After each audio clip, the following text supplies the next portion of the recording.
Hi, Mickey. Hey, Bob.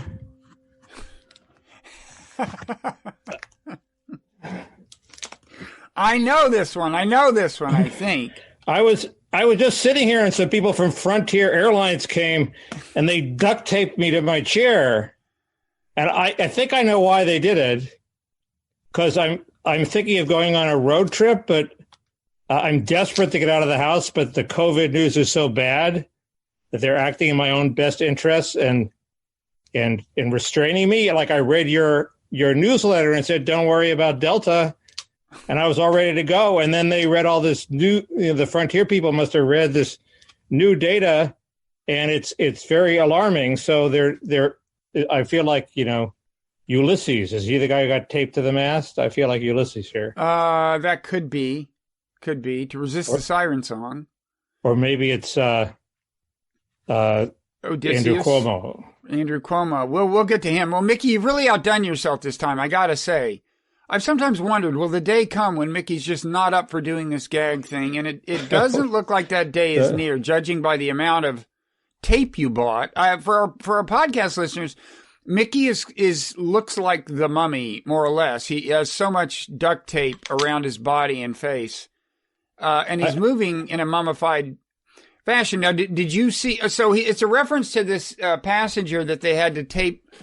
I guess they taped to the seat, Frontier Airlines, because he was being a jerk. It wasn't just because he wouldn't put on a mask or something. It was the way he was being. Did you see the thing by this black comedian on social media that a lot of people took to be the actual steward, a guy who was actually a flight attendant and restrained the guy? It would have been even funnier if he had been that guy. As it turns out, it was a comedian imitating the guy. But oh no, I didn't see that. It's hilarious. I'm it's tied so funny. to a chair. I can't see anything, Bob. What? I'm tied to a chair. I can't even reach my computer. Mickey, tell me when you want us to let go of this gag. I don't want to rush you. So far as I can go, I'm concerned, we can do the whole hour. Just riffing on mummy stuff. The tape is pretty sticky, so it's going to be hard to extricate myself. Yeah, this is the dilemma we face now. Are you going to extricate yourself on camera, which will... I think I'm going to extricate myself on camera. Won't that rip some facial hairs off or something? It's definitely going to rip some chest hairs off. No, you're wearing a shirt, I think, Mickey. And maybe some And besides, hairs, that's bonus content. And we did that last week, didn't we? Okay, anyway, keep talking. In the Parrot Room, didn't you rip your a lot to chest talk hairs about. out? Okay. What do you want to talk about? Andrew Cuomo, COVID. Let's see. Right, what else is there? There's the Olympics. There's J.D. Vance going even further down the... I don't think he's gone further. The natalism rabbit hole. There's definitely natalism in J.D. Vance, and there's this eviction brouhaha, which is a constitutional question. Uh-huh. And there's Karen in Central Park revisionism. I haven't read that, so you can tell me. And there's China's crackdown on industry, which is by far the most important of all these stories. Well, that's been going on a while. Right, but what the hell does it mean? Anyway. Well, we've talked a little about that, but I can give you my latest, offer my latest confusion. Okay, thank you. Anyway. Well, what about, you want to get, Cuomo is kind of the elephant in the room, right? I mean, should we dispense with him or? Well, we can dispense with him for now. I mean, I my initial instinct was to defend him because, some of these charges are they reflect the new etiquette of the workplace, which is he talked flirtatiously with me and made me feel uncomfortable. Well, and ran his finger down your backbone and right. They're and grabbed your breast, stuff like that. Right. There were a couple of things that were really bad. Yeah. Grabbing people's breasts. There was one where he said he stared down my blouse when I was bent over. I mean, Jesus. Who among us is not guilty of the male sex? That is new. I'm sorry, Mickey. I have no idea what you're talking about. I don't even know what you're talking about. So far, am I from ever having done anything like that? But that it would now be grounds for losing your governorship. And then he made a gratuitous comment about her pendant too. And he admitted he was looking between her breasts. Because he talked about her pendant. I mean, so it mixes the serious, gross complaints with kind of unserious ones, and it's very annoying. But he did enough probably to seal his fate. Yeah, I mean, look, obviously the rules have changed. In fact, I was wondering, is there any chance that he will go through an impeachment hearing even if he knows he's going to lose? And I thought, well, maybe he'll think like, look, I'm 63. This means the end of my political career. I'm really pissed because, damn it, men did this for decades and everybody knew it, and it was not considered a big deal. And now suddenly they're derailing my career. Well, I'm just going to, I want to see these women get on the stand and blah, blah, blah, and see how much evidence there is. He could, that's the only way I can see him sticking it out. Mickey, should we dial 911? You're having trouble getting out of that. I worry that you'll like suffocate and start to evince COVID-like symptoms. I think we've determined that I'm not Houdini. But you know how Houdini died, Mickey? Somebody punched him in the stomach. Well, yeah, but he invited the guy. He said, "Go ahead. You know, I do 1 billion sit-ups a day. Hit me as hard as you can." I'm sorry, it's not funny when anybody dies, but I didn't realize that part. Well, he didn't die right away. I think he spent a night in the hospital and died. But yeah, he said, "Hit me in the stomach." I'll make a point of not saying that. Let's get back to things we can't laugh about, Mike. Mickey, this Andrew Cuomo thing. Well, yes. So what would his future career be in this scenario? Well, that's the point. There isn't one. So he figures, God damn it, I'm going to go down in flames and dare these women, half of whom are speaking anonymously, to speak out in public and give my side of the story, and screw it. And maybe it'll launch a YouTube reality TV career or something. There are two examples that he has to go by. One is Al Franken, who faced allegations that were on the milder end of the Cuomo allegations were similar, and he quit way too soon. I think it's clear now that he regrets quitting, and the Democrats regret him quitting. So there's that. And there's Northam, who toughed it out and survived in Virginia for what would seem to be a more fatal error, being in a photo with somebody in a Ku Klux Klan outfit and blackface. I mean, Jesus. So Cuomo could conceivably think he's going to marshal support after this initial round of accusations, and you'd have to think that would be his bet. Mm-hmm. But none of, none who has survived and gone through an impeachment conviction. That makes surviving super hard. That seems to be where this is heading, right? Well, but if he's impeached, is his career any worse than it is if he resigns? No. Well, that's the logic that I'm saying might get him to go through with the whole impeachment hearing, even if he's going to get convicted and bounce out of office. Yeah. Just say, screw it. This is for men everywhere who want to look at pendants. It's distressing because, he could rally, if he dared, some sort of retrograde male support from people like me on those minor issues, yes. But the distressing thing, of course, is that of the Democrats, he actually had, if you just look grossly at his policies, he was sort of in the right political position. He's just such a thug that there's no way that I could ever vote for him. And I mean, look, he did some of this stuff after he knew the rules had changed, too. I don't think he can really plead rules change. Well, the rules are changing all the time. For a long time. In the extreme form, the rules are now no sex in the workplace. Don't even look in the wrong place. Got to control your eyes.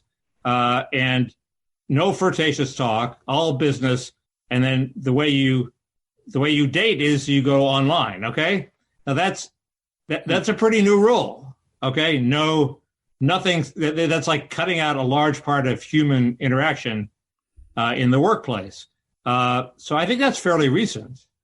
Well, yeah, but that is now you're talking about the milder end of the spectrum again. It's not like It's not like we're asking that of Mario Cuomo. We're asking of Mario Cuomo, keep your hands off.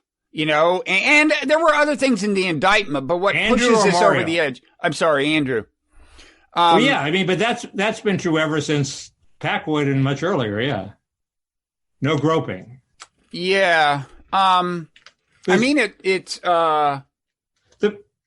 the press is even distorting it. This alleged groping of the trooper was not really a groping. It was more a. I don't think they used the word groping about her, did they? Didn't they use the word groping? The press says, and I've seen it echoed on the web. Why, he even groped a trooper. No. Well, not quite. I've heard it applied to another woman. Now, you want me to now that you've made your reactionary point, can I make mine? No, my reactionary point, that was my impulse, but there's enough there, I think, to nail him. So you're walking back your reactionary point? No, I initially framed my reaction as just an initial impulse. Okay, let me give you my reactionary point. Otherwise, they'll have to tape me to the chair again, and I can't go through that. You're still not free. You still got tape on you. That's because it's attached to some chest hairs, and I'm in pain. You're watching me tortured. I know. There are many people that. Parrot Room, folks. Parrot Room. If you want to see the tape ripped out. No way. I don't even know. There's some anyway. You probably have to soak it in hydrogen peroxide or something. Anyway, all of this awaits in the Parrot Room, folks. We got some major bonus content this week. Let me torture porn, Bob. Whatever it takes. Oh, that reminds me. I think I have an idea for some great Patreon bait, but I want to discuss it with you in the Parrot Room before we decide whether to actually deploy it. But this would be killer. We're gonna retire very wealthy men. Now that all the Weinstein obsessives have quit at the end of the month? I have a little more to say about Weinstein today, too, I'm afraid. Eric Weinstein is just not going down quietly. I mean, I may get to that in the course of this hour, in fact. But my reactionary point is so the New York Attorney General, Letitia James, said in a press conference unveiling the report, said, I believe women, and I believe these 11 women. Now, I'm fine with the phrase, I believe women, when people mean we're abandoning the old rules where you just believed the men. And you told the women that they would ruin their reputations if they spoke out. We're going to give them a sympathetic hearing and we're not going to protect them and so on.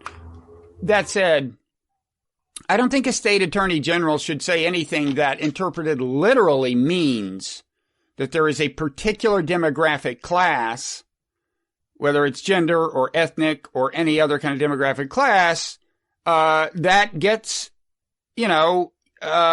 uncritical credence that we just always believe. And I'm sure if you ask her what she meant, she might say she didn't mean that.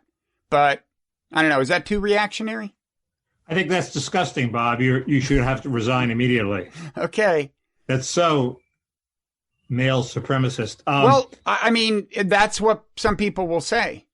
No, I hate that sort of slogan. I believe the women. Well, you can believe most of the women without saying you believe all the women. I mean, that's sort of silly. And of course, when it comes to Joe Biden, they say, oh well, we don't believe this particular woman. So but I guess you could interpret it as I have looked at this case and I believe these particular women. Except she also said she hadn't read the report. Well, so I'm sure she was familiar with the evidence. No, she said both. She said, I believe women and I believe these 11 women. I don't have any trouble with the second sentence. I mean, look, if there's 11 women who are coming out, where there's smoke, there's fire. That's not all of them are. I guess some of them are still anonymous, but still, that's a lot of testimony. Well, but the Schwarzenegger precedent is interesting because he did. I think he did worse than Cuomo was accused of. Well, there was definitely flat out groping. Like one woman said, he's just like, "Oh, hi, how are you?" And suddenly the hands are there. But yeah, he said. And he served 2 terms as governor. So what the hell? Well, he just fessed up right away. But his line was, on these rowdy movie sets. Yeah, we've all been on these rowdy movie sets where men walk up and grab your breasts. It's just, what can you do? Where there's smoke, there's fire was a brilliant line. It was because it was so unexpected. that Mike, I think Mike Murphy either thought it up or talked him into saying it. And if what would happen if Cuomo said that? He's basically already said it, but he's already apologized. But well, no, but he's denying everything fundamentally. I guess that's Schwarzenegger did not deny anything. Right. So what if he just said it was a wild world I was in, even though not all the testimony was about things happening on movie sets. Right. But one does want it to tell some of the people. Have you ever been in a Hollywood writers' room? I mean, if you're worried about the conversational flirting and insults and things that made me feel uncomfortable as a woman, that's a lot of what goes on in Hollywood. And they have an excuse, which is they think it unlocks the creative juices to be mean, but that maybe Cuomo doesn't have. But politics is famously mean. I mean, one of the key virtues of politics is people are brutally honest. Like the guy came up to me and said, Mickey, I thought your campaign would have more oomph. Okay, like, you know, I've heard meaner things said about you, Mickey, but I won't share them. Oh no, you haven't. But I've said meaner things about you. Anyway, I you think there's no way he can apologize? No, because he's claiming he did virtually none of this, right? I'm thinking if he shifts, if he fires his advisor. He is saying, well, I'm just a hugger, I'm a kisser, and, you know, but they're not accusing him of just being a hugger and a kisser. They're saying it was different, and he has not admitted to that. No, I think he either goes down swinging with his current story, or he abandons it and fades away. I'm just wondering whether he'll stick it out through an impeachment. It sounds like an impeachment hearing is coming, right? Yeah, I think the Northam example has given every accused politician courage, and the Franken example in the other direction. Well, he already got that far, though. You know, I mean, he resisted the calls for resignation the first time. Now we're facing actual impeachment. That's just a totally different ballgame. I think Northam faced impeachment, too. The problem is that the Democratic lieutenant governor had his own scandal, and the third in line was a Republican. So the Democrats were not about to impeach him. Anyway, that's sort of all I have to say about Cuomo. I mean, I guess I don't like the smarmy relationship he has with his brother, but all of CNN is so smarmy that singling out Chris Cuomo for discipline when the whole thing is an incestuous gangbang seems unfair. Now, is one thing in the report, or did it come out that Chris was giving him advice about how to deal with this whole thing? Did I hear that somewhere? I mean, I don't think that's hugely scandalous. I mean, the bullshitty thing about Chris and CNN's reaction is he does, you know, he's avoiding the subject by saying, well, he's my brother, so I just won't cover things related to him. Yeah, except when he was giving these COVID press conferences in this ridiculous outfit with this ridiculous backdrop, and you were devoting a whole hour to him. Right. Except when you want to give him publicity. Right. Sorry. No, he's hopelessly corrupt, but it's sort of so obvious. It's his brother. It's on the surface. It would be much better if they just didn't deny it. If he just sort of said, he's my brother, of course I got to be nice to him. Was his father a classier guy? Yes, I think his father was a classier guy, although he had some of the same impulses. Meaning he was heterosexual? What do you mean there? He could be thuggish and vindictive. Oh. But he had higher intellectual pretensions. He claimed to have thought deeply about capital punishment, unlike the voters. Well, of course, the voters have thought deeply about capital punishment. He was a fan of Pierre Teilhard de Chardin. How many American politicians can say that? If you remember, he came to the New Republic. Yeah, and I asked him about that, and he kind of freaked out. I asked him about Teilhard de Chardin, and he was like, freak out? Because I think it's a good question. I mean, Teilhard de Chardin, he was a Catholic priest and theologian who had been almost excommunicated, not quite, but for a long time, his writings, he was not allowed to publish, while for most of his, maybe all his life, I don't know, because he had such a radical theology. He was also a paleontologist, fascinating guy, coined or popularized the term noosphere to refer to, the kind of, the envelope of human thought that now is in fact enveloping the earth as he envisioned, via technology as he envisioned. He was an interesting guy. Anyway, Cuomo, I wasn't sure if it was, I will say it seemed to indicate to me that he actually was a Teilhard de Chardin fan, because he suddenly seemed defensive about it. And I don't know if it was like he didn't want a bunch of hard-nosed journalists to see him falling for this flaky-sounding mystic or what. But he didn't. He was evasive. That's interesting. I think I just remember as being hilariously funny and incredibly quick mentally. He basically shut everybody down. And this is, Well, I felt kind of shut down with that. This is a magazine where people pride themselves on their ability to hold forth, and he basically beat everybody. Now, I later he's hilariously funny in press conferences too, in a way that Andrew Cuomo is not. I mean, Andrew Cuomo is not self-aware enough to be. Yeah. So the answer is yes, he was a classier guy, but not a. The seeds of thuggery were there. I had lunch with him a second time with Rick Hertzberg and Father Lorenzo Albacete. Really? Yeah. Apparently he had actually, the funny thing is, this is years later, after I had written about Teilhard de Chardin in my book Nonzero, and that came to his attention, and it was his idea. Isn't that really? Funny? Yeah, true.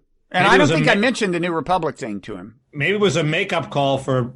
No, I don't think he made the connection. He did. I was just some anonymous schmo asking him the question at the New Republic lunch. Was he governor? No, because this would have been after 2000. The second lunch was after 2000. I don't know how long was he governor. Okay. This was after he had. One of the stranger things was he could have been on the Supreme Court. He could have had that, right? And he dithered and decided he didn't want it or something. Is that true? He's famously. Clinton was ready to give it to him. He famously dithered. Yeah, he was a ditherer. He could have run for president. He didn't. He could have run for president. That's one quality I don't think he passed down to his sons. What if Cuomo doubled down and appointed Jeffrey Toobin Chief Justice of the New York Supreme Court? Get the CNN corruption, get the Toobination. Just say, go ahead, come at me. I'm totally in favor of that.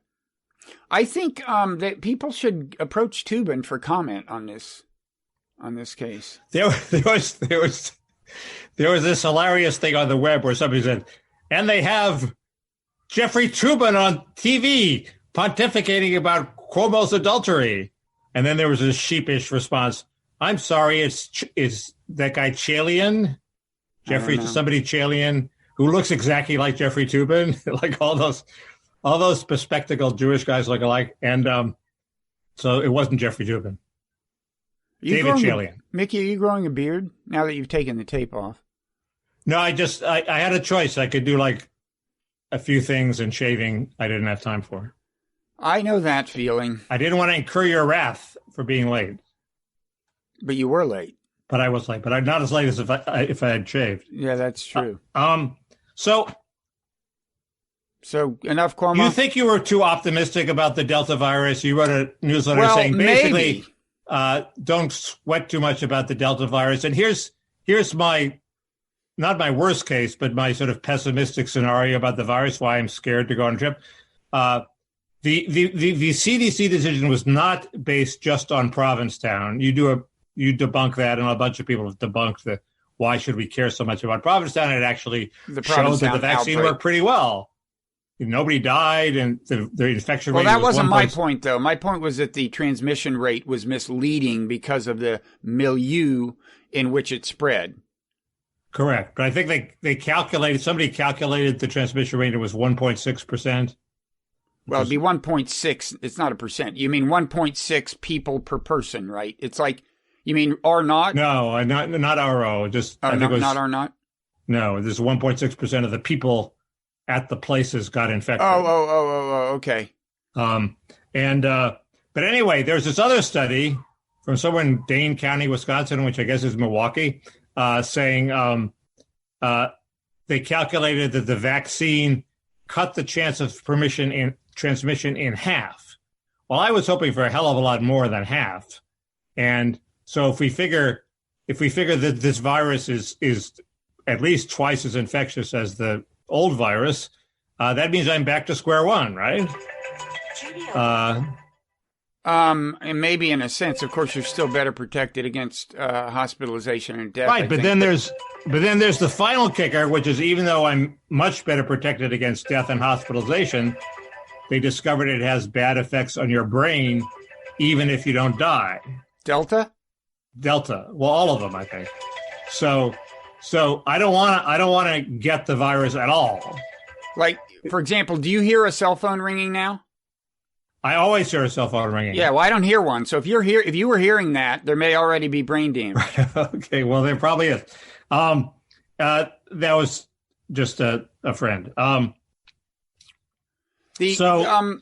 I don't know. So I'm not even counting the possibility of like even worse variants, like Delta Plus, Delta Premium, Lambda. The Lambda one is very scary because Lambda is real. I think it evades the virus and is extremely contagious. It evades the vaccine and is extremely contagious. So the argument I had made in my Nonzero newsletter was, and it wasn't a full-fledged piece that I had thought through all that carefully. It was actually a little monologue podcast. I was basically kind of fooling around with some podcast editing software and figured I wouldn't let it go to waste. So I thought it worked fine. What's that? I thought it worked fine. It's an interesting. It's very interesting. It wasn't that much worse than if you were writing it. Oh, you mean the transcript wasn't that much worse? Yes, it was a little worse. There's two ways I can interpret that. I'll choose to interpret it as a compliment. It didn't have the jokes you usually stick in at the end of paragraphs. Right. But anyway, the argument was twofold. There was, first of all, that you're right that the CDC, for its basis for revising its guidance on masks and stuff, went beyond the Provincetown thing. On the other hand, I think the Provincetown thing was the main basis for its new estimate of transmission, extent of transmission among vaccinated people. And I think that is there. It was exercising flawed logic. But the other thing that I relied on to say, calm down a little about the Delta virus, I'm sorry to say that has also been pulled out from under me. It was the fact that Britain, which has a vaccination rate a little higher than ours, but is many ways comparable to us, it got Delta about 5 weeks before we did. Its case rate went up and up and up and then just plummeted. And plummeted for a couple of weeks. And then like the day after I published this newsletter heralding that, I mean, I wasn't the first one to point that out, but putting some emphasis on that and saying that to judge by that timing, we should be seeing our problem recede around Labor Day. Then, for the last few days since then, the British, case rate has quit descending. It's kind of plateaued. It isn't quite in an uptick, but it has not fallen all the way to pre-Delta levels by any means.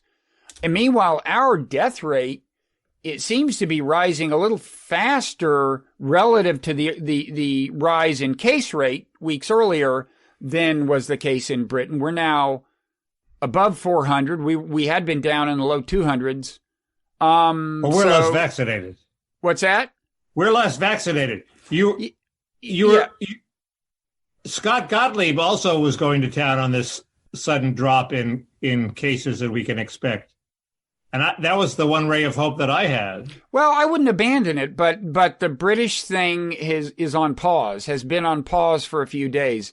It hasn't really started rising again, but it didn't get all the way back to pre-Delta. But as far as our vaccination rate, you do now suddenly have various officials and corporate entities putting the pressure on people to get vaccinated. Tyson's Chicken and United Airlines are making all of their employees get vaccinated. De Blasio in New York is doing this very interesting thing, right, of making vaccination a prerequisite for going dining indoors or going to Broadway or going to a health club. Well, they're about to do that in L.A. too. Here's my question: if at the very beginning of the virus scare, one of the mistakes Trump made was poo-pooing the virus instead of saying we take this very seriously. And he could be all populist about it. He could say it's a foreign invader. We're shutting our borders. We're just closing the country down like Australia and keeping everybody out and trying to keep the virus out. OK, that was his mistake. But why can't we do that now? There are all these viruses, Lambda in South America and something in India. And OK, they haven't completely gotten across our border yet. So shut the damn border down. Say, look, I'm sorry. I'm sorry, businessmen stranded overseas. I'm sorry, multinational corporations. You're going to have to communicate virtually. The border is closed. The U.S. is closed until this goes away. And why isn't that a rational thing to do? Well, I mean, it would come with real costs. I'm not Right. I'm not saying you shouldn't do it. I'm just, if you ask why don't we just do it, the answer is that they're real costs. But they're costs that the Biden administration will feel more strongly than it should. Just Maybe. the way Trump felt them more strongly than it should. A few businessmen complain, and he carves huge loopholes. I mean. Well, why don't you have to be firm? I mean, you could also go halfway and say on flights incoming to the U.S., we demand proof of vaccination, and you take a test as soon as you get here, and that's the deal. I mean, that would The tests aren't foolproof. I mean, vaccination plus test, it would certainly slow the arrival and spread of any new variant. I mean, I don't know how realistic it is to think you can completely wall yourself off. I mean, who has succeeded? Even these societies that, have strong, to put it nicely, top-down leadership, China and even Australia, which is an island, and had gotten by on that fact, basically, and by being very selective about who it let in the country. The Delta variant has reached all these places, right? I don't know. New Zealand is the other example. Australia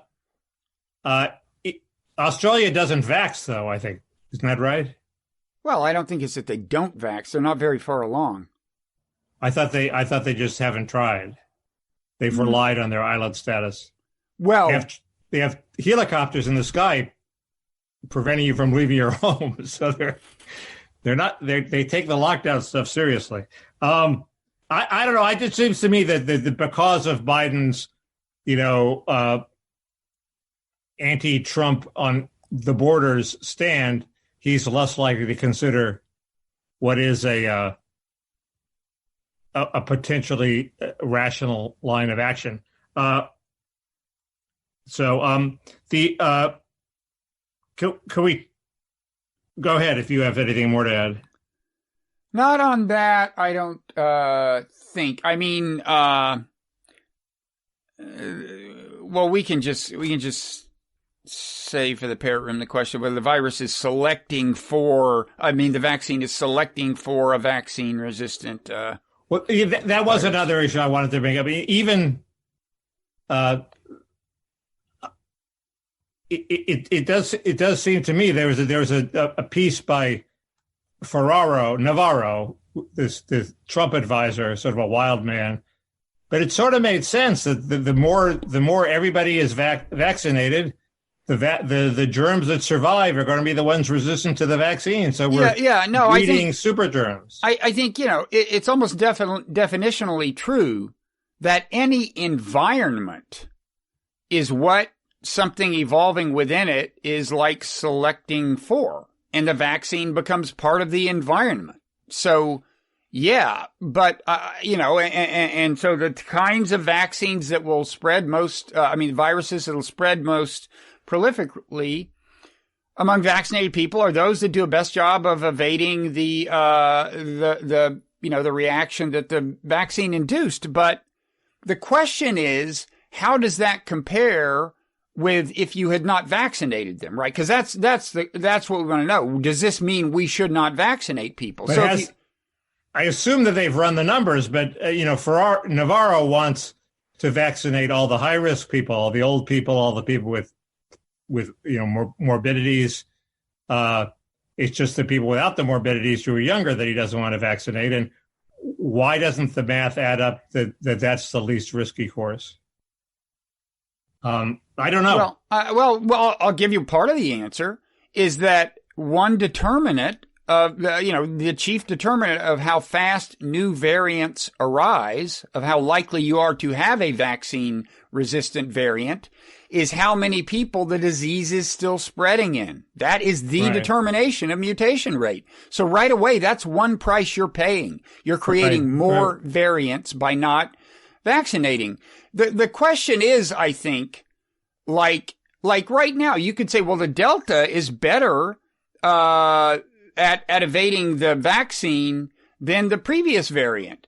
Well, yeah, but it's at least that good at evading the systems of people who aren't vaccinated, almost certainly including people who have organic resistance by virtue of having had it. So assuming that's true, in other words, assuming you don't have a variant that actually spreads more rapidly among vaccinated people than among unvaccinated people. And I'm sure you can imagine a variant like that. The question is just how likely is it to evolve and to arise? But assuming you don't have that, and I don't think we've seen that yet, then the answer is yes, in some sense, vaccination selects for vaccine resistance, but it still makes sense to get vaccinated because you lower the mutation rate.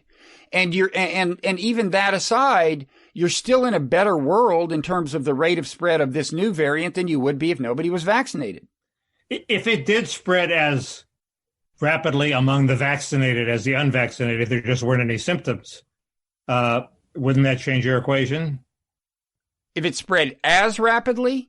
Yeah, I mean, there was this big fuss 2 weeks ago or a week ago when the CDC reported that you had the same amount of viral stuff in your nose if you were vaccinated and got it as if you were unvaccinated. Right. Although, by the way, there's reason to think that the stuff in the nose isn't what spreads the disease. We talked about that last week. It's the stuff in the lungs. Okay. Oh, right. You made that point, having read the Washington Post piece on that. But no, the answer is no. If you show me that it spreads at an equal rate in vaccinated and unvaccinated, I still say vaccinate because, again, the vaccination is, the vaccination reduced the chances of this variant arising.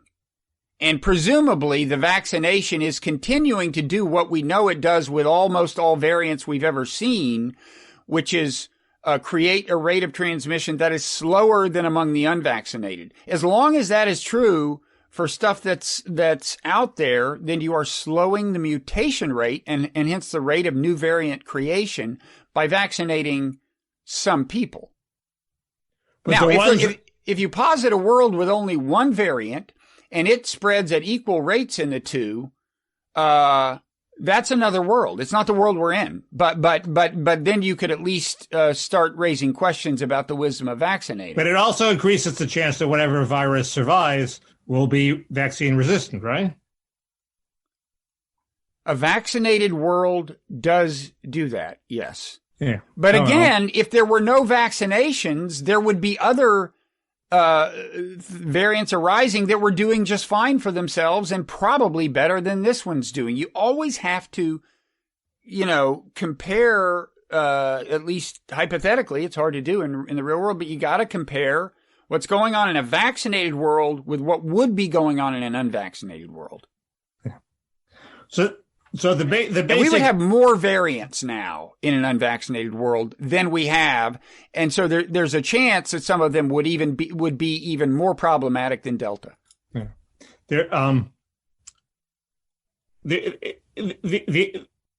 The sort of the basic depressing thing is even if the caseloads plummet in Britain and keep plummeting, they could always pop back up later, right? I mean, it's not like we have herd immunity. So no, but I would think it would take a new variant. And look, as long as we continue to let this thing fester in various parts of the world, we will see new variants. I mean, if you wait long enough and don't get a booster shot, then you become more susceptible to the same variant that hit you last time. But that takes a while. So I'm ready to move on to the eviction moratorium, but I don't know about you. Quick Olympics check. Simone Biles had kind of a happy ending, I thought. Yeah, so yeah, I mean, I was sort of on the Djokovic side of that debate, which is if you're at that level, you sort of should deal with the pressure. She did take up a slot on the team that somebody else could have taken. But I'm very, very happy that she got it together and did as well as she did. Although, was there any chance they weren't going to give her a medal, given that she did all the stunts without falling? Well, no, I think she did a really excellent balance beam thing. It's just that the degree of difficulty of her dismount wasn't as high because she took the twist out of it. You got to understand, she had the equivalent of what Tiger Woods had with the yips, except it was instead of with respect to chipping, it was with respect to twisting. She just couldn't do it. Okay, like maybe Djokovic can show us his fucking triple twist coming on the dismount, but I don't think he can, and I don't think he knows a damn thing about this sport. And I've seen him choke on serves. But but that's what gave him credibility because he spent a whole year choking. So his point was he had to deal with it. Yeah, but he doesn't he's never had anything like this where Tiger Woods would understand, I think, maybe. He'd come closer to it, and other athletes have had the comparable thing, but she just couldn't do the twist. And if you take the twist, if she tries to do the twist, it's dangerous. If she takes it out of her routines, it reduces the difficulty enough that she's probably going to suffer point-wise, and she's better off letting these other gymnasts take her place. The team is probably better off. And it's just, it's an amount of pressure that I don't think even Djokovic can quite imagine the amount of attention on her as she entered these Olympics and, is something I'm not sure Djokovic has ever felt. But look, even if he had some people, what's that? Why was she all of a sudden America's darling? Well, she's the greatest gymnast in the history of the world. Okay. For starters. And so she was going into these Olympics, and she was one of the most surefire bets. And I don't know, maybe, gender and race play into it. I'll leave that to you. But for whatever reason, she had this huge amount of attention on her. So I'm a fan. I thought she handled the whole thing well. And it was touching the way she and the embraced and congratulated the Chinese gymnasts. And we could use more of that in this Cold Warriors world. Speaking of which, one complaint. Oh, well, I don't know if I'll get it in. But I raised the question last time, like, is this more of a Cold War vibe than, is this becoming reminiscent of Cold War Olympics? And the New York Times ran, actually about a week ago now, a thing where it's just like this, depicting the Chinese sports machine. That's the sound of Mickey taking more tape off, folks. The Chinese athlete manufacturing machine as this monstrous thing. And I won't quote from it, I guess. I mean, it's definitely got its melodramatic and bullshitty moments. I don't doubt that there are things in the way they comb the country for the greatest athletes and cultivate them that would creep me out a little, but I don't think we should underestimate the extent to which our own system, though very different, is a pretty efficient system for combing the country for talent, cultivating it, and sometimes putting huge pressure on people. I mean, this New York Times writer, Hannah Beach, talks about how much pressure it puts on these athletes, and then she writes, but unlike Simone Biles or Naomi Osaka, who's the American tennis player, high-profile Olympians who have spoken of the emotional strain of so much pressure, Liao, referring to a Chinese athlete, did not address the mental toll of what she has done day after day since she was a little girl. So now her complaint is that in China they don't speak out about the mental stress of it, but the point she's making, without maybe realizing it, is that our athletes are feeling the same mental stress that she's complaining about being inflicted on the Chinese. Um, uh,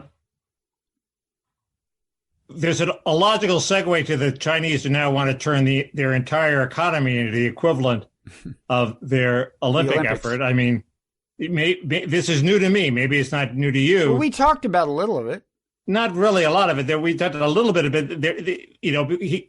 We talked about it when the Chinese cracked down on Jack Ma, but it's now obvious that it's not just them cracking down on a few alternative power centers. There's sort of some thoroughgoing clampdown of the state on the entire Chinese economy, and nobody quite knows what it means. But I take it as a positive sign because it's a sign that they were worried that if they didn't clamp down, they couldn't control it. In other words, I've been reading all these articles like the John Lanchester column I keep talking about, where the Chinese, they figured out how to control the web. They figured out how to control the democratic, rebellious impulses of social media. They have it all under control. Well, obviously, they don't have it all under control because they're worried that it's getting out of control, and they're clamping down again. And a lot of the clampdown was on the social media sector. So that's an optimistic thing. That they're worried. They're worried that the dynamic that you talk about that I accused you of talking about, that more capitalism yields more democracy, they're actually still worried that it's true. Well, unless I'm mixing you up with another guy who is enshrouded in duct tape, I thought I said something kind of like this to you. I mean, first of all, let's review. So, Jack Ma, I guess the company's Alibaba, but that's like that's like a big online shopping company. Have they kind of cracked down on TikTok? I get mixed up because Trump wanted to crack down on TikTok. I don't think they've cracked down on TikTok, but isn't TikTok owned by Tencent? Maybe not. Yes, I believe so. Well, they've cracked down on Tencent. They have cracked down on Tencent. And then this, their equivalent of Uber, when it made its debut on the New York stock market, they did something to it, almost as if to punish it for debuting on the New York market, maybe. Right. But nobody quite knows what the overall rationale is, and it's not clear that they know what the overall rationale is. It's just that it's sort of happening, and it'll take a couple of years to play out. Right. And I think I expressed the hope that this would wind up being roundabout vindication of I did argue in Nonzero that it was going to be hard in the new digital, economy to deny people political freedom in an extreme way without paying some price in terms of prosperity. So far, it has kind of seemed like I was wrong, judging by China's prosperity. And we're waiting for them to pay the price. Is it clear that at all that they're going to pay any price for this? Well, we're hoping that this is the price. I don't know. I mean, if there's hope for the thesis, one hope would be that what you just said is true. And the government's getting antsy about the amount of power that a modern capitalist economy gives to tech companies. That's not exactly the way. This is certainly not the kind of vindication of my thesis you'd have if they started just putting whole social media companies out of business or something, I guess.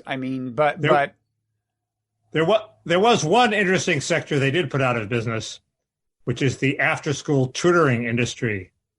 And apparently they did it on egalitarian grounds. Right. Which is I don't quite understand it, because if it's that big an industry, it's obviously not an industry only for the elite. And the elite, even after the industry is gone, will have a way to tutor their kids. So it's really aimed at the upper middle class. But it's sort of like, don't American opponents of privilege wish they had that authority? We don't like after school tutoring and tutoring for the SATs, so we just abolish it by decree.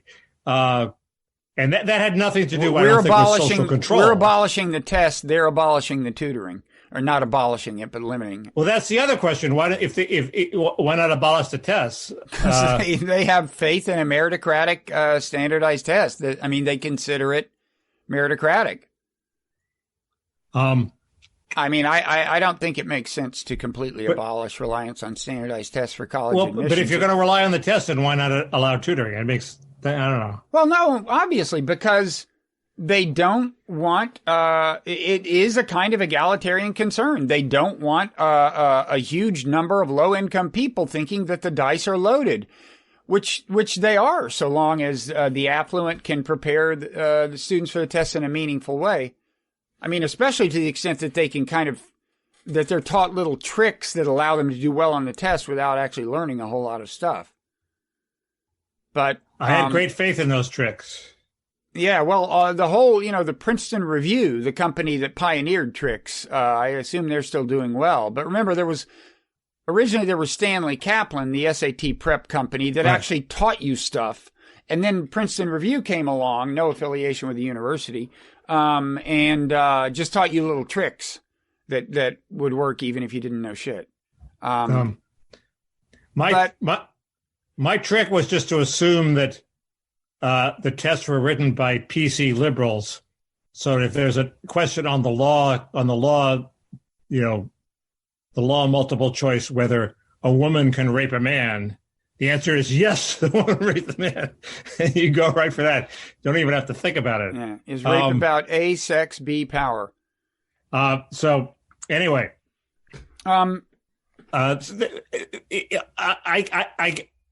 you may have anticipated the point I was making, which is it's a hopeful sign.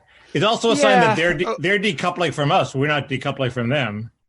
They're screwing our investors and punishing people who have ties to the United States. And fine, if they wanted to decouple, go ahead. I mean, I wouldn't say it's a super hopeful sign. It's a ray of hope for a particular thesis about that. But at the same time, I'm not sure it's a better world when their tech universe is cut off from ours, which isn't the implication of all this stuff by any means. And in fact, Trump was contributing. We are contributing to that probably as much as they are, certainly during the Trump era. He basically has encouraged them to abandon Android as a phone operating system. So there had been a single platform that kind of the whole world was accessible to the whole world. And now Huawei, one of the biggest smartphone manufacturers in the world, has just created its own operating system because of what Trump did. And I don't know that they're gonna thrive with that operating system, but we just very kind of casually, without thinking it through, started doing things. And China did some things as well that reduce the chances of the world staying on single platforms, single operating systems. They're still on some. Terrible? Apple is, well, I don't know, but I haven't really thought it through, but that's my point. Nobody has. It's so far as I know. We just react. God knows Trump hadn't. I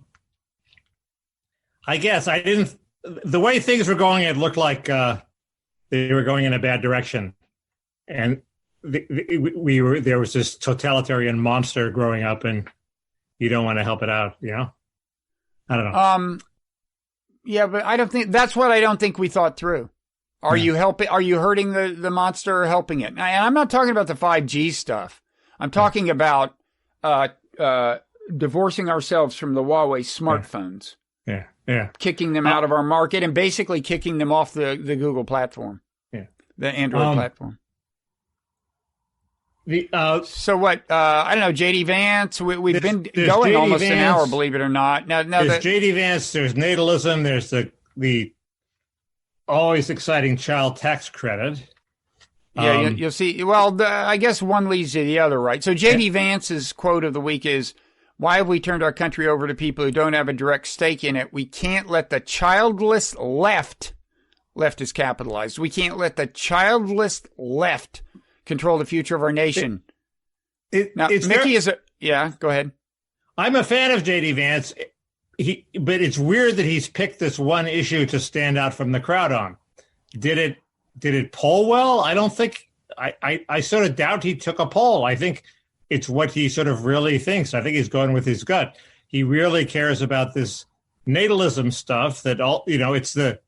It's the greatest sacred cow among hip young Republican policy types. Is we need to increase the birth rate, and all sorts of people are also worried about it. Matt Iglesias is worried about it.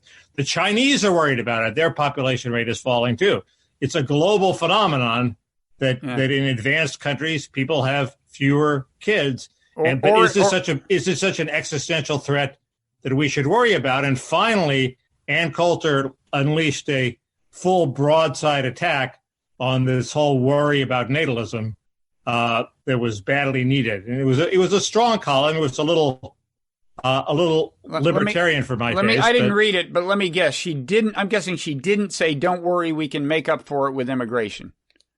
Correct, but she actually didn't talk about immigration. Her point was that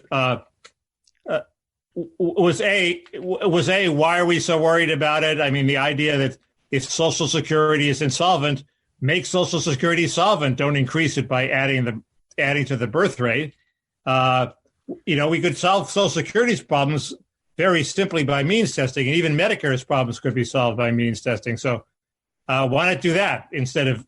And her point was paying parents to have kids was a huge mistake. She said it was the biggest mistake the country's ever made because she thinks it destroyed not just the black family, but all families.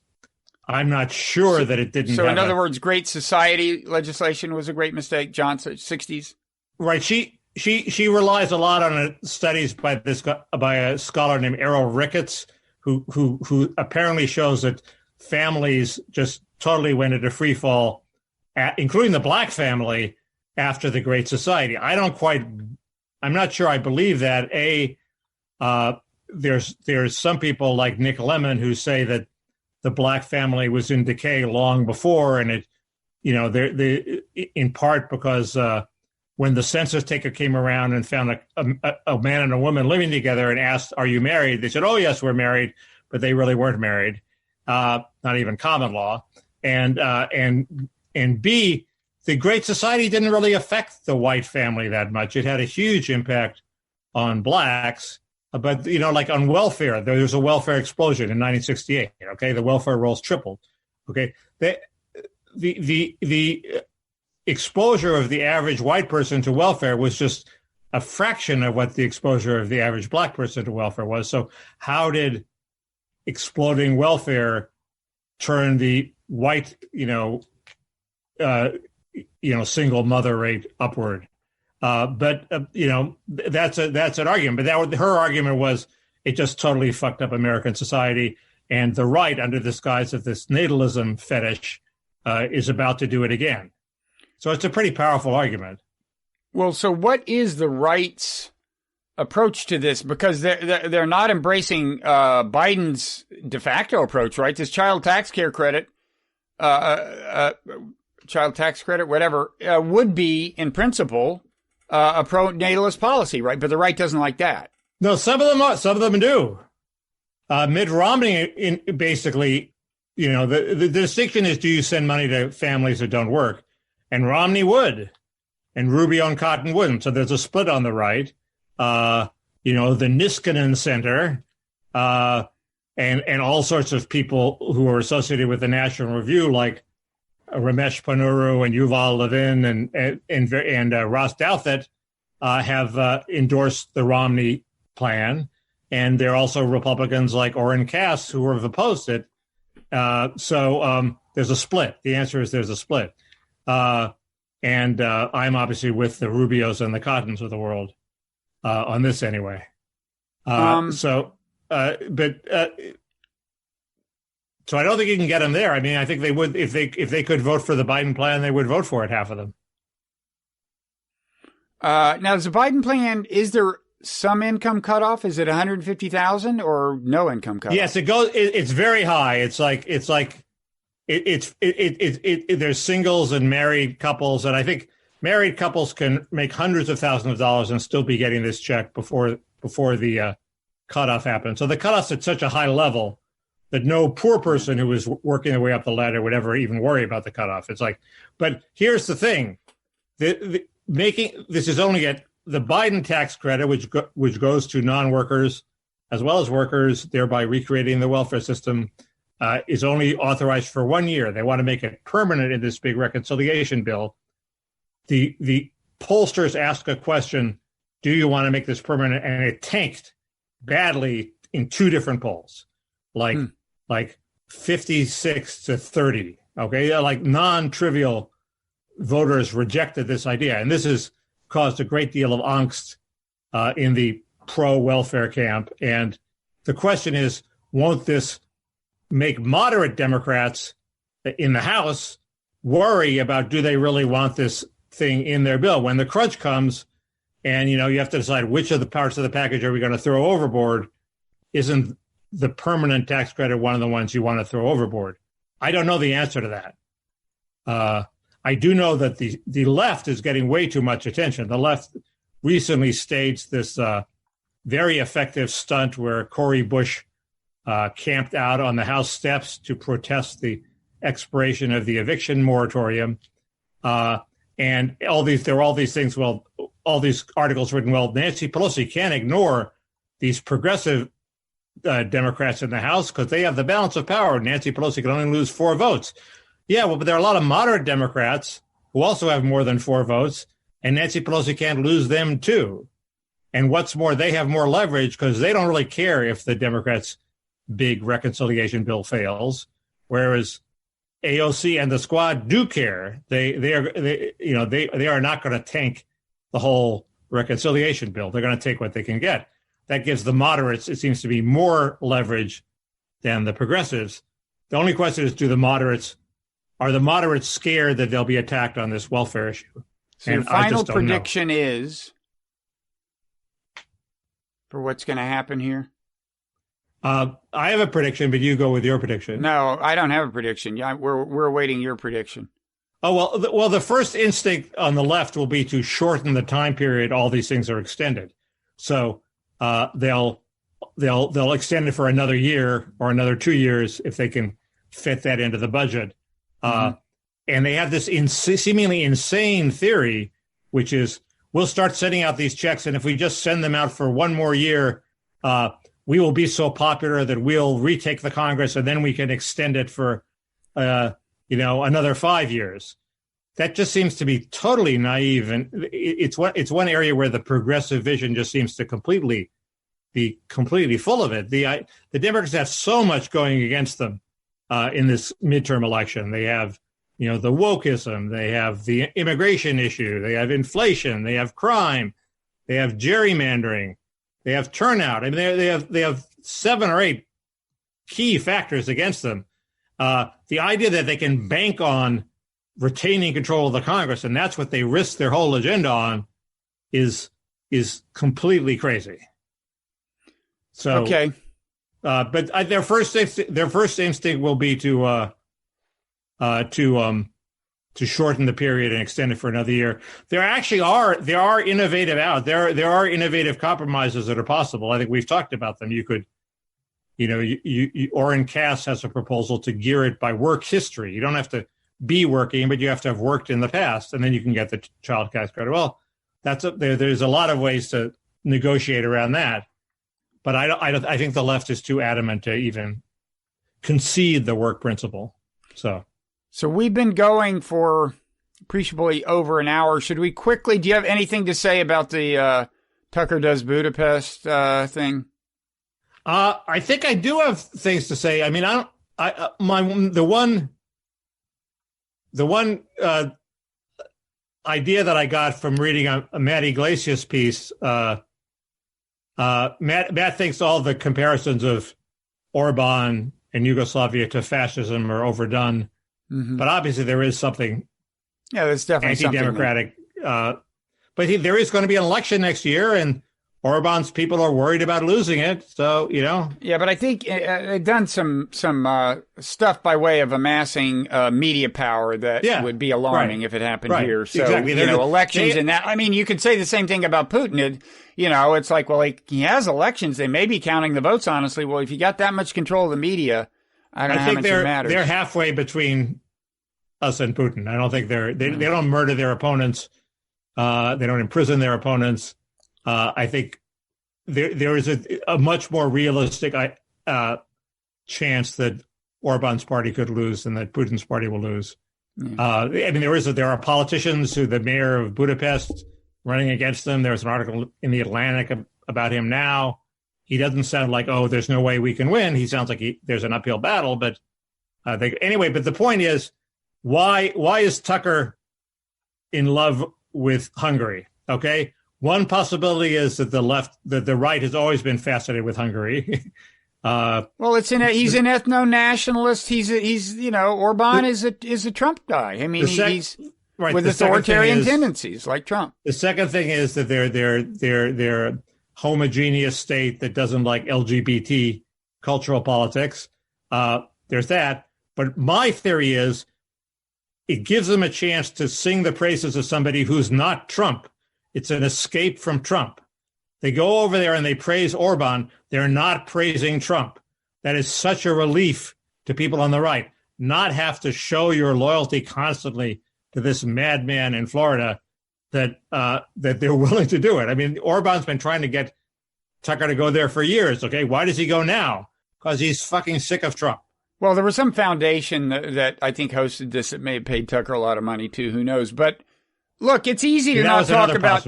It's easy to not talk about Trump. I've gone long periods without it. You don't have to talk about Orbán to do that. You don't even have to avoid Trump talking points. You don't have a show on Fox News, Bob. This just seems like a far-fetched theory to me. You have a show on Fox News. You have to talk about Trump. I think. Look, I'm sure Tucker likes the idea of becoming an international celebrity. It's a long-standing aspiration of Trumpists to weave together the world's ethno-nationalist, authoritarian-leaning peoples into an ironically international nationalist network. And Bannon tried it, and it doesn't seem that puzzling to me. I guess I also see it as an August phenomenon.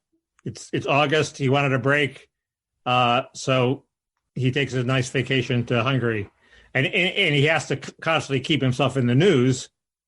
It's somewhat similar to J.D. Vance talking about childless people. It keeps him in the news, and let's hope he drops it in September. That's my theory about J.D. Vance, is he's finding it increasingly hard to stay in the news, and that's why he says increasingly extreme stuff. But it doesn't hurt. He doesn't need to stay in the news. He needs to stay in the news in Ohio. I mean, he gets plenty of national press. What else is doing that job for him? He needs local Ohio press. And are they paying attention, or I guess it keeps him on cable news, so that's important for him. By the way, you know who else Peter Thiel gave $10 million in super PAC money to besides J.D. Vance? Blake Masters? Yeah, Blake Masters in Arizona, who's also the COO of Thiel Capital and who also spends his time endorsing border control technologies that Thiel has a financial interest in. Little item about that in this week's Nonzero newsletter, today's Nonzero newsletter. He's a devotee of that. Who is that guy? There's one entrepreneur who's big on the border control technology. I assume that all these things don't work, and that's why we need a wall. But they may work. Thiel and Blake Masters. Well, some of these are wall related. Some of these are like surveillance things you mount on a wall or something. Yeah. Okay. But anyway, Blake Masters has not gone in for the natalist jag, though. Well, I'm glad you found something good to say about him. I was searching. The natalist jag isn't crazy. Like I say, China cares about it too. But I just, is it the most important problem facing America compared with the underclass, compared with the virus, compared with immigration lowering wages, so we turn into a caste society?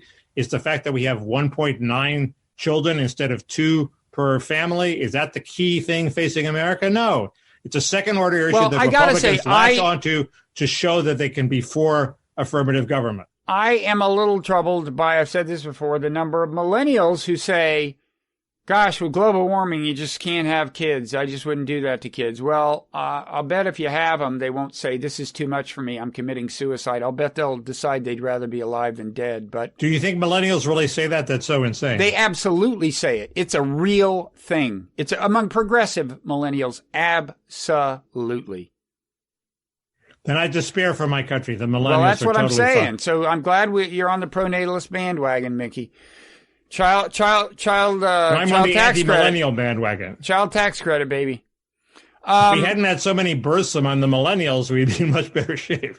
You mean if not so many of them had been born? Yes. Well, I plead guilty. I was complicit in that. But I'm perfectly happy with the ones I did bring into the world. So we should go. It's been well over an hour. I said I would at least, so Eric Weinstein, just quickly, I want to talk about this more in the Parrot Room. I will say, as you know, I wrote this piece, Is Eric Weinstein a Crackpot, in which I concluded that I was not willing to apply that label to him. But I gotta say, he may force me again. I gotta say, he may force me to revisit this question. So, he tweeted, oh, damn it, where is it? Oh, for those who know me as slow to anger, that remains true. But stalking, physical threats, impersonating my business to spread anti-Semitism, misogyny, doxing, and taking my wife's work without attribution puts you in a different category, especially if you work at my email provider. Now, that's a reference to Tim Nguyen, who works at Google, who did a critique of Eric's grand unified, or whatever, his theory of everything, his physics theory, who I had on the Wright show. But what else he says? Oh, damn, I didn't, oh, here it is. This isn't a relationship between two people. I think he means between him and Tim. This is part of the same Twitter thread, I think. He says, it's harassment of a family by a jealous server of many people that thinks actively causing fear and loss is funny. I think server means Discord server. Anyway, and then he says, I'll show you. You'll wonder why I didn't say more earlier. Wish me luck. More to come. Love to all and thanks. So he's threatening a big reveal. I think he has sounded like he's threatening a lawsuit. Now, I've learned about something about the substance of his allegations, which we can talk about in the Parrot Room, or at least I think I have. He's not going to sue you. I don't think so. I mean, it's true that I did title both my newsletter piece and the video with Tim Nguyen, Is Eric Weinstein a Crackpot? And that video continues to, it's like well over 50,000 views now. It's like, isn't your attitude, bring it on? You need the publicity, and there's a slap law too. There's a what? What's slap law? If somebody sues you, you can get money from them. I like that part. No, my attitude's not, I'm an innocent bystander. I don't think so far he's not sounding like I'm a primary target. He is sounding like Tim Nguyen and several other identifiable, or at least one other identifiable person may be a target. Anyway, we can talk about that in the Parrot Room. We can also talk about there's an article by Vicky Ward about with Epstein. Some weird things about Epstein. I haven't read it, but she's the Epstein correspondent. Right, I have read it. We can talk about. I have contrarian, i.e., anti-right views on Biden's reaction to this eviction moratorium that are so conventionally liberal that I'm embarrassed. I'm embarrassed by them. That's what we call bonus content. There's why all this fuss about emperor penguins? We can talk about that. Sounds like Emily Rotella. We can talk about the California recall. I thought I heard the worst program I've ever heard on NPR. I can name it. That's a high bar. I know it is. And I think that's it. Man, okay, so I am gonna talk about the aforementioned Eric Weinstein. I think I kind of covered what I was going to say about whether the vaccine selects for vax-resistant viruses. We had said we'd talk about documentary Muscle Shoals. Maybe we will. I didn't actually I've already seen it. I didn't get around to rewatching it, but maybe. Did you watch it? No, so let's talk about that next week. Okay, so that'll be the following week. I have been listening to The Best and the Brightest, and if I have time, I'll talk a little about that, the famous book about how we wound up in Vietnam. And then, yeah, the Weinstein, what else? Anyway, this is at patreon.com/parrotroom. And that's where we are headed right now. Yep. That's posted late Friday, not long after this is posted. Yeah. There was also an attempt to actually censor some actual parrots. I think we should talk about it. Parrots. Yeah, no, that's of central concern to all the roomies. And there's a number of comments in the Parrot Room that I think deserve response. Yeah. And then also, you are at Kaus Mickey Twitter-wise, and I'm at Robert Ryder. And people should rate and review the Wright Show, I think, to ensure a strong alternative media ecosystem, don't you think? And I have a theory as to why there has been no Tea Party yet. Well, there is a Tea Party. But why has there been no grassroots movement against Biden the way there was against Obama? Oh. Well, God, I mean, they just got through 4 years of it. I mean, it's still there. Well, we can argue about this in the Parrot Room. That's not my theory. I almost don't even understand the question, but we'll get to that. We'll clear that up in the Parrot Room. Okay. And so we will see you there, folks. Okay. Wait, where's the parrot? Oh, yeah. I've lost the parrot. You still got tape on your head, Mickey. Thank you, Bob, for pointing that out. I may still have it next week. We'll see. That's possible. Either that or fewer neck hairs. Okay. Well, instead of the parrot, I will remove tape. Okay. Isn't this an ESMR sound? The sound of tape being removed? Yeah. Do it one more time. And I really nothing I love more than good ESMR. Sorry, what? Nothing I love more than good ASMR or whatever the letters are. I can't. I'm unable to generate it now. Anyway. Okay. So I'll generate we'll do that some. later.